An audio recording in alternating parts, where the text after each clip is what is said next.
Hello दोस्तों, नमस्कार। स्वागत है आपका सक्सेस इन हिंदी अकेडमी। देखिए दोस्तों, हम 2004 से लेकर 2024 तक जितने भी प्रश्न आए हुए हैं सारे कर रहे हैं।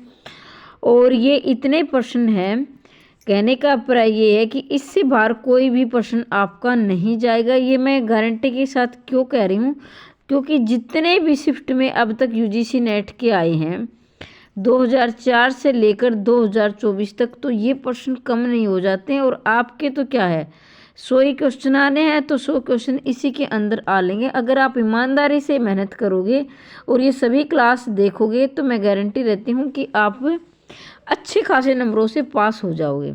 ठीक है, तो चैनल को सब्सक्राइब करें। कुछ चयनित ही क्वेश्चन है, सिलेक्टेड क्वेश्चन, ये नहीं कि एक भी क्वेश्चन इधर उधर नहीं जाएगा।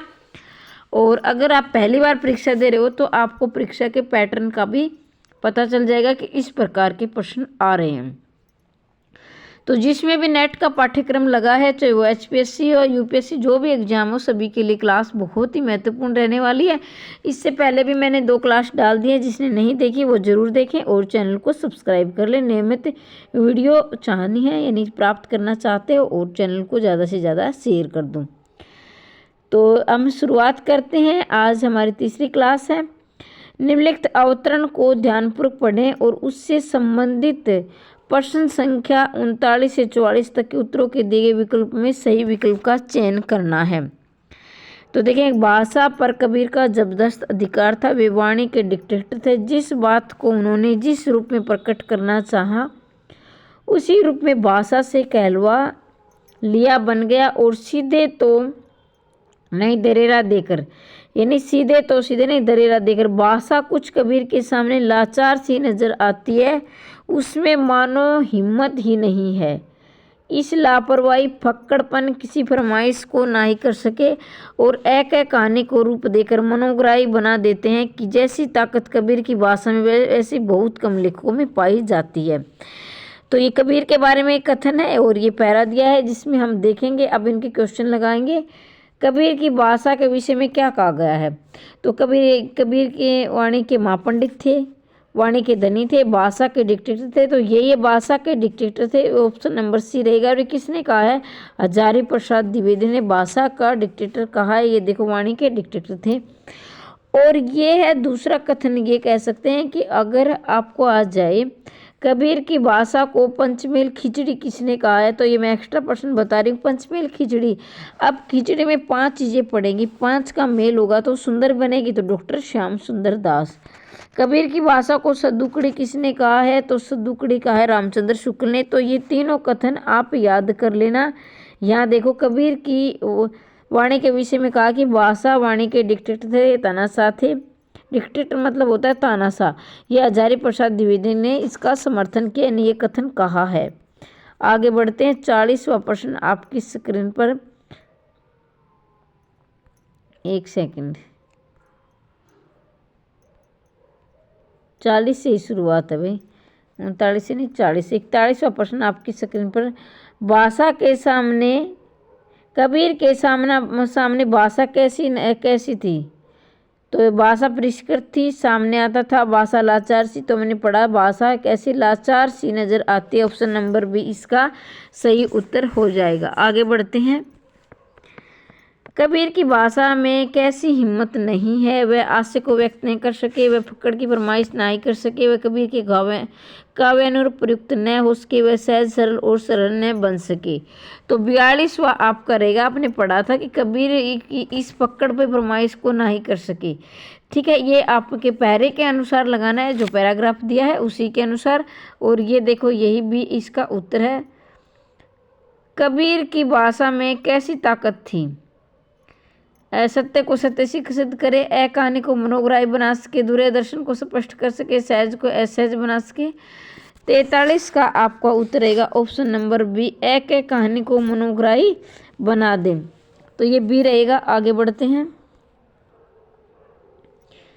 कबीर ने बात को किस रूप में प्रकट करना चाहा, उसे अपने उसी रूप में भाषा से कहलवा लिया। उसी रूप में भाषा से प्रकट नहीं कर सकते थे, परोक्ष रूप में व्यक्त कर सकते थे, अधिक दूर बना देते थे। 44वां प्रश्न आपकी स्क्रीन पर है और वे उसी रूप में भाषा कहलवा देते। कहने का मतलब जैसा वो चाह रहे थे उसी से शब्दों को तोड़ मरोड़ के वो प्रकट कर सकते। जैसे राजस्थान में गए तो राजस्थानी भाषा उन्होंने क्या है, खड़ी बोली भाषा का प्रयोग किया, यानी भाषा उनकी मिश्रित थी। और ये क्यों थी, घुमक्कड़ के कारण, क्योंकि ये भाई जो साधु संत थे वो इधर उधर घूमते रहते थे। तो कबीर भी हमारे कभी घूमते रहते थे और जहाँ भी जाते थे उसी भाषा को ग्रहण कर लेते थे, इसलिए उनकी भाषा पंचमेल खिचड़ी भी होगी, भाषा के डिक्टेटर भी बन गए और क्या है, सदुकड़ी भी हो गई।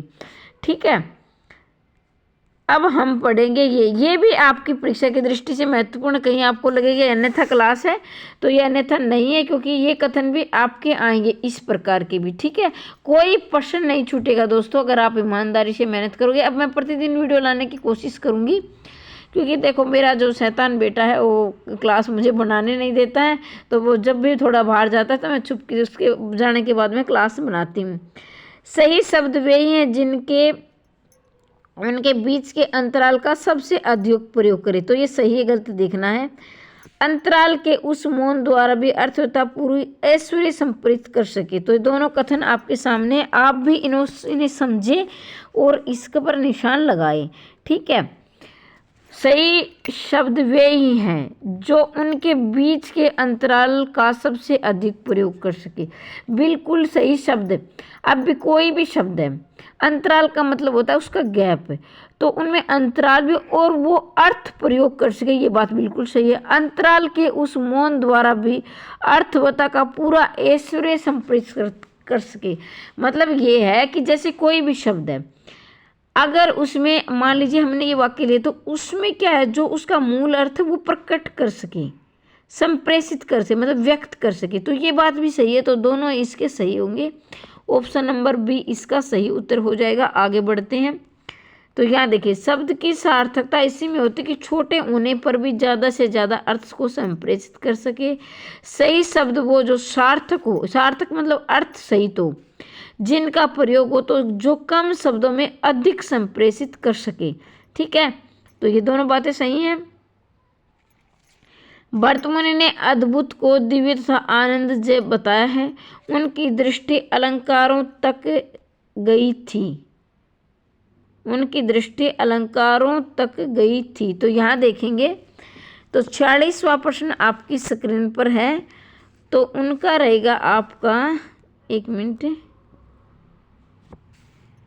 तो ये बात तो ठीक है, पहले वाली बात तो सही है कि भर्तमुनि ने अद्भुत को दिव्य तथा आनंद बताया है। ठीक है, आनंद वाला बताया अद्भुत को। दूसरी बात गलत है, तो ये मैं एक बार आपको एक्सप्लेन करूँगी। पहले तो ये सही है और ये दूसरा क्या है, गलत है। ये गलत क्यों है ये भी मैं एक्सप्लेन करूँगी, और अगर नहीं दिया होगा तो वाक्य दिया होगा, लेकिन नहीं दिया होगा तो भी मैं आपको इसको बताऊँगी।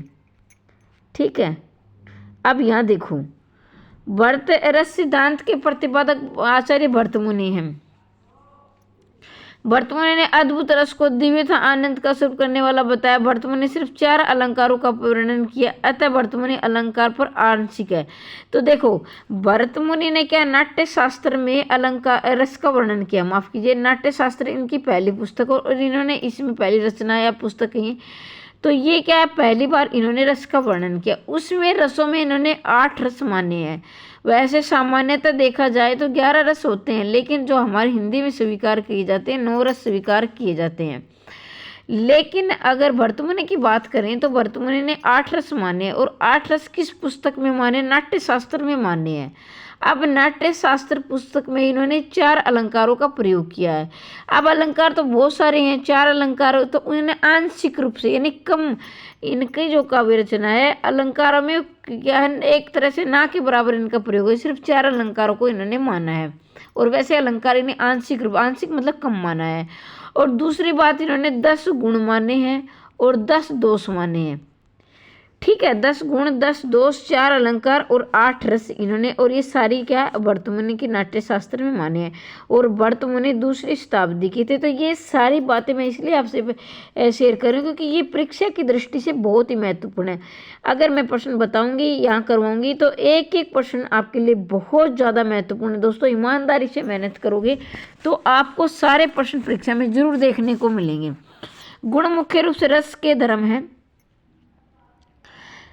तर्क, इनमें गौण रूप से शब्दार्थ के भी धर्म नहीं माना जाता। एक बार आप भी प्रश्न को रोक कर वीडियो को पढ़ लें अच्छी प्रकार से और फिर उसको समझें। ठीक है, तो यहाँ देखिए गुण मुख्य रूप से रस के धर्म है। बिल्कुल जो गुण होते हैं, जैसे कि आपके जो काव्य में जो गुण होते हैं वो रस में, और रस का आपके काव्य में बहुत योगदान है। जैसे शांत रस है, वीर रस है, और जो औदात्य होता है उसमें वीर रस होता है, श्रृंगार रस होता है जिसमें क्या है नायक और नायिका का वर्णन होता है, चाहे वो पति पत्नी या प्रेमी प्रेमिका। तो इसमें रस, रौद्र रस जिसमें जो वीरता का भाव होगा, तो रसों का बहुत ही। इनमें गौण रूप से शब्दार्थ के भी धर्म नहीं माना जा सकता। गौण रूप से शब्दार्थ के भी धर्म नहीं माना जाता, तो ये कथन आपका गलत है। अब क्यों गलत है यहाँ हम व्याख्या देखेंगे, नहीं तो फिर हम अपने तरीके से एक्सप्लेन करेंगे। गुण मुख्यतः रस के धर्म होते हैं। गौण रूप से इन्हीं शब्द का अर्थ माना जाता है, यानी जो गुण होते हैं वो रस के अंदर ही आती है बात। तो गौण रूप इन्हें अशब्दार्थ का धर्म माना गया है, यानी शब्दार्थ का धर्म, शब्दों का अर्थ भी इनमें क्या है निकलना चाहिए। ये गौण नहीं कि आप क्या छुपते रह जाओ कि इसमें अर्थ क्या निकल रहा है। कवियों और दार्शनिक दृष्टि में विश्व भाव में है। इसी कारण जीवन की ठोस वास्तविकताओं से पलायन की प्रवृत्ति की आवृत्ति पनपी है। 48 का प्रश्न आपकी स्क्रीन पर है। तो देखो, कवियों और दार्शनिकों की दृष्टि विश्व भाव में है। बिल्कुल भाव में, भाव में मतलब जैसे कवि है, दार्शनिक है, वो पूरी सृष्टि यानी पूरे विश्व के बारे में उनके भाव होंगे। जैसे मान लीजिए कोई भी रचना करें, उदाहरण के लिए जैसे राम की शक्ति पूजा, वो तोड़ती पत्थर है, वो तोड़ती पत्थर। अब एक के माध्यम से ये नहीं कि सिर्फ उसने एक नारी का वर्णन किया है, उसमें क्या है जो भी एक मजबूर नायक है, जो एक मेहनत करके कमाना चाहती है, 2 पैसे कमाना चाहती है और अपने बलबूते पर देना चाहती है, तो वो प्रत्येक नारी मेहनती, प्रत्येक नारी का वर्णन है। ये मैं उदाहरण के तौर पर बता रही हूँ। तो ये बिल्कुल किसी एक, जैसे कोई भी अगर कोई कली के बारे में भी लिखा है, किसी पेड़ के बारे में लिखा है, तो सिर्फ एक के बारे में नहीं, वो पूरे संसार को प्रत्येक मानकर लिखा है। कहने का अभिप्राय कि समाज में क्या है, दार्शनिक हो चाहे कवि, वो परिवर्तन पूरे समाज में लाना चाहते हैं, अच्छा परिवर्तन, और ना कि किसी एक पर्टिकुलर। ठीक है, अब इसी कारण जीवन की ठोस वास्तविक से पलायन की प्रवृत्ति पनपे नहीं। बिल्कुल ये कारण से नहीं है। पलायन की वृत्ति पनपे भी क्यों पनपेगी पलायन की वृत्ति, इसी तो समाज को कुछ अच्छा ही मिलेगा। तो दूसरा क्या है, गलत है, तो ये गलत हो जाएगा, ये आपका ठीक है। आगे बढ़ते हैं। देखो, अगर आपको लग रहा है ये कथन वगैरह मैम क्या करवा रही है, इससे पहले मैंने प्रश्न करवाए, हम पूरे ही क्या है जितने आए हुए पूरे ही हम कर रहे हैं। ठीक है, तो ये सही कथन है, आप कन्फ्यूजन है, ये भी परीक्षा में आते हैं और इनकी भी अपनी अहमियत है। प्रेम व्यष्टि समष्टि सौंदर्यपूर्णता ये आध्यात्मिक बनता है, क्योंकि प्रेम आध्यात्मिक होता है। तो एक बार आप इन्हें रोकें और अपना क्या है इसमें सही देखें। प्रेम जब व्यष्टि सौंदर्य से ऊपर उठता है तो वह आध्यात्मिक बनता है। बिल्कुल, व्यष्टि सौंदर्य मतलब कि जो आपका जो प्रेम है वो क्या है, सिर्फ एक पर्टिकुलर यानी किसी व्यक्ति विशेष पर न होकर, जब आपका प्रेम सार्वजनिक हो जाता है, सार्वजनिक मतलब कि आप मान लीजिए आप किसी बच्चे से कर रहे हो, तो वो क्या है उस बच्चे में आप बिल्कुल एक मासूमियत देख रहे हो, इसमें अपने पराये का भेदभाव मिटाकर। या दूसरा तरफ ये देखा जाए, जैसे कि आप कहीं पर जा रहे हो और जैसे यानी भगवान की पूजा करते हो, तो आपका प्रेम आध्यात्मिक हो जाता है। और मेरा तो ये मानना है कि आप सिर्फ भगवान की भक्ति या पूजा में ही आध्यात्मिकता नहीं होती, कहीं आप बुजुर्ग की सेवा पानी कर रहे हो या उनका ख्याल रख रहे हो, जो वो आपके यानी अपने जिसे आप न जानते हो, यानी आपके मान लीजिए आप कहीं रास्ते में गए और किसी बुजुर्ग की आपने मदद की, यानी कि आपने रोड पार भी करवाया, तो वो आप उससे अध्यात्म से जुड़े हो, वही आपका सच्चा अध्यात्म है। क्योंकि आपने न देखा ये मेरा लगता क्या है, बल्कि आपके मन में उसे देखकर ये करुणा का भाव जगा, या आपके अंदर में जो भाव आए वो अध्यात्मिक है, क्योंकि प्रेम आध्यात्मिक होता है। अब क्या है, ये प्रश्न मुझे यहाँ से मुझे गलत लग रहा है। अब मुझे गलत क्यों लग रहा है, क्योंकि प्रेम आध्यात्मिक, कभी सभी प्रेम तो, अब एक बात बताओ, प्रेम आप पति पत्नी भी करते तो वो आध्यात्मिक थोड़ी ना है। और प्रेमी प्रेमी वो भी आध्यात्मिक नहीं है। आध्यात्मिक का मतलब ये है जिसमें आप क्या है अपने स्वार्थों को, निजी स्वार्थों को भुलाकर जहाँ प्रेम करते वो अध्यात्म होता है, जिससे आपकी कोई जान पहचान नहीं होती है, फिर भी आप हर एक प्राणी से, हर एक मनुष्य से और हर एक क्या है जड़ चेतन से प्रेम करते हो, तो वो आपका अध्यात्म बन जाता है। लेकिन हर एक प्रेम अध्यात्म से जुड़ा नहीं होता है। तो ये सही होगा ए, और दूसरा क्या है गलत है। जब प्रेम जब व्यक्ति से ऊपर उठता है तो व्यष्टि समष्टि की ओर बढ़ता है। व्यष्टि समष्टि का मतलब ये है कि एक व्यक्ति निष्ठा से समूह संसार में, ठीक है, बढ़ता है तो वह आध्यात्मिक हो जाता है। प्रेम का संबंध आंतरिक संवेदना भाव से होता है। बिल्कुल आप अंदर से संवेदना आती है, अंदर से वो भाव जगता है, वो फीलिंग आती है, तभी आप प्रेम कर पाते हो। प्रेम ही मानव जीवन की स्रोतता प्राप्त करने का साधन है। ये बात भी ठीक है भाई, स्रोत साधन भी होता है प्रेम। काव्य का सत्य असाधारण होता है क्योंकि वह सामान्य सत्य से मिलता है। तो 50वां प्रश्न आपकी स्क्रीन पर है। तो इसमें आप देखेंगे काव्य का सत्य असाधारण होता है। भाई बिल्कुल काव्य की जो रचना करते हैं वो साधारण बात थोड़ी ना होती है। अब हर एक व्यक्ति देखो, वैसे हर एक व्यक्ति तो काव्य नहीं किसी ने काव्य लिखा, किसी ने काव्य समझा, लेकिन हर एक व्यक्ति काव्य नहीं लिख सकता और हर एक व्यक्ति काव्य नहीं समझ सकता है।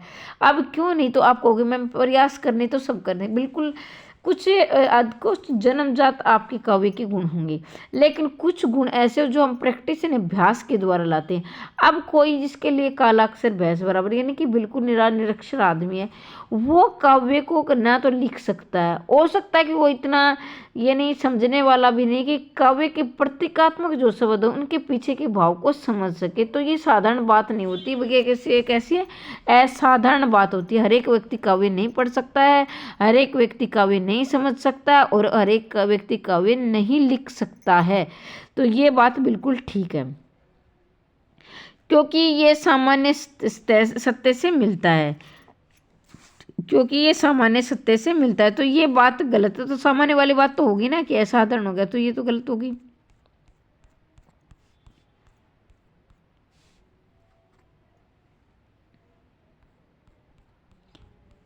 तो भाई आज की क्लास थोड़ी सी छोटी रहेगी क्योंकि आज बहुत कम प्रश्न थे। कल की क्लास क्या है मैं बड़ी लेकर आऊँगी कि मुझे पता नहीं था इतने क्वेश्चन बचे हुए थे। मैंने इसको क्या पहले तैयार किया था और मैं ये प्रतिदिन क्लास मिलेगी हमारी। मैं कह रही हूँ कि 2004 से 2024 तक जितने भी प्रश्न आए हुए सारे हम करेंगे। और ये PDF अगर आपको इसकी PDF चाहिए तो संपूर्ण पाठ्यक्रम की PDF आप इस नंबर पर संदेश भेजकर मंगवा सकते हैं, जिसमें से 1 से लेकर 10 यूनिट होंगी पूरी, और 1 से लेकर 10 यूनिट में जिसमें आपकी नेट ऑब्जेक्टिव सब्जेक्टिव सभी की तैयारी हो जाएगी, यानी आप उसमें क्वेश्चन सेलेक्ट कर सकते हो। ठीक है, तो अगर आपको ये PDF चाहिए तो इस नंबर पर संदेश भेजकर आप मंगवा सकते हो। लेकिन अगर आपको ये PDF चाहिए यानी सिर्फ इन प्रश्नों वाली, तो ये मैं निःशुल्क दे रही हूँ।